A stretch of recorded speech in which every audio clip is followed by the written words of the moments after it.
अस्सलामुअलैकुम वरहमतुल्लाहि वबरकातुहू। अब्दुल करीम आज़ाद मुखातिब हूँ। आज आप दोस्तों की खिदमत में शंगरफ कायमुल नार एसिड प्रूफ का तरीका लेकर हाजिर हुए हैं। हस्ब ज़रूरत शंगरफ लेना है 10 ग्राम से 15 ग्राम तक एक ही डली की शक्ल में। अच्छे वाला शंगरफ लेना है, जितना बेहतर शंगरफ होगा उतना अच्छा रिज़ल्ट मिलेगा।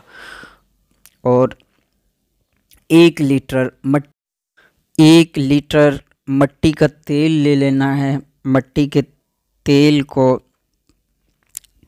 तेल के 10 हिस्से कर लेने हैं, यानी 100 ml के 10 हिस्से कर लेने हैं। और एक हिस्सा किसी छोटी बोतल में डालकर उसमें 1 ग्राम रोगन फास डाल देना है और अच्छी तरह बोतल को हिलाएं यहाँ तक कि मट्टी के तेल का कलर, जैसा कि हम दिखा रहे हैं, मट्टी के तेल का कलर इस तरह सुर्ख हो जाएगा। जब देखेंगे अब ये मट्टी का तेल सुर्ख हो चुका है तो उस वक्त एक बीकर लेकर 250 ml वाला बीकर लेकर उसमें ये शंगरफ डाल दें। ऊपर ये फास मिक्स वाला जो मट्टी का तेल है ये डाल दें और इसको हल्की रेत जंतर पे, यानी कि हल्की आग पर रेत जंतर इसको पकाएं। यहाँ तक पकाएं कि मट्टी का तेल ख़त्म होने के बिल्कुल करीब हो। सिर्फ अब शंगरफ नज़र आने लगे तो उस वक्त 100 ml मज़ीद जो मट्टी का तेल है उसका दूसरा हिस्सा इसमें शामिल करें और इस तरह इसको भी हल्की आग पे पकाते रहें। ख्याल रहे कि नीचे नहीं उतारना है, इसको पकाते रहना है, आग बंद नहीं करनी।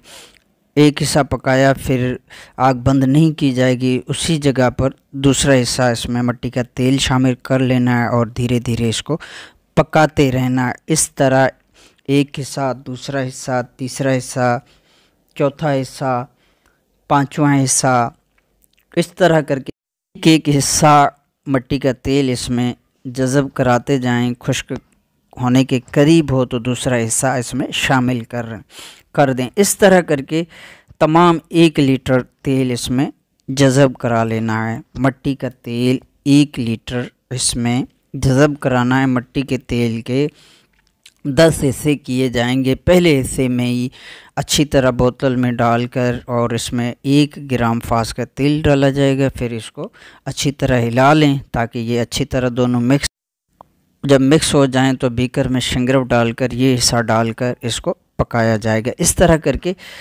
मुकम्मल 1 लीटर जो मट्टी का तेल है ये हल्की आंच पे जज़ब कराना है। एक हिस्सा जज़ब कराने के लिए कमो बेश 4 से 5 घंटे सरफ होते हैं, यानी कि 4-5 घंटे लग जाते हैं। तो इस तरह पकाया जाए शंगरफ। ये शंगरफ स्याह कलर में बरामद होता है। इसको निकाल कर कसौटी पर अगर इसकी लकीर देकर चेक किया जाएगा, एसिड यानी कि तेज़ाब शोरा देकर इसको चेक किया जाएगा तो यहाँ पर इसकी लकीर खड़ी रहेगी और इसका जो पारा होगा इसको मुख्तलिफ़ तराकीब से निकाला जाता है। बैज़ औक़ात तांबे को तरह करके या चांदी को तरह करके, या काफ़ी लोग डायरेक्ट ही शम्स को तरह करके इसका पारा निकालते हैं। तो इस तरह ये इसका पारा जो होगा ये एसिड प्रूफ पारा होगा। इसी तरह अगर आपके पास पहले से कोई कायम शंगरफ या बनी हुई शंगरफ मौजूद है तो वो अगर इसमें पका ली जाए तो वो भी इसी तरह पक जाती है। तो उसका भी जो पारा होता है वो एसिड प्रूफ होता है। अब जो फास है उसके रोगन की तरकीब बता देता हूँ कि किस तरह फास के रोगन को तैयार किया जाएगा। जैसा कि हम पहले ही अपने चैनल पे बता चुके हैं, वही तरीका है जो मट्टी के तेल में फास बनाया जाता है। लिंक यहाँ डिस्क्रिप्शन में भेज दूँगा तो देख लीजिएगा मुकम्मल वीडियो। अलबत्ता तरीका इस तरह है कि 1 लीटर मट्टी का तेल या आधा लीटर भी लिया जाए तो कोई हर्ज नहीं। मिट्टी का तेल लेकर उसको किसी बोतल में, प्लास्टिक की बोतल में डालकर और फास के छोटे छोटे टुकड़े करके वो इस तेल के अंदर एहतियात के साथ शामिल कर लें और इसको किसी महफूज जगह पर खुले मुंह छोड़ देना है। ये इसमें से रिएक्शन होता रहेगा धीरे धीरे और फास तेल होता रहेगा आहिस्ता आहिस्ता। इसमें बाज़ दफ़ा महीना, 1.5 महीना, बाज़ दफ़ा 2 महीने भी लग जाते हैं, लेकिन बग़ैर किसी मशक्क़त के ये आसानी के साथ तेल हो जाता है। तो इस तरह ये फास का तेल शामिल किया जाएगा। अगर किसी दोस्त के पास कोई अपनी तरकीब है फास के तेल की तो वो भी शामिल कर सकते हैं, कोई हर्ज नहीं।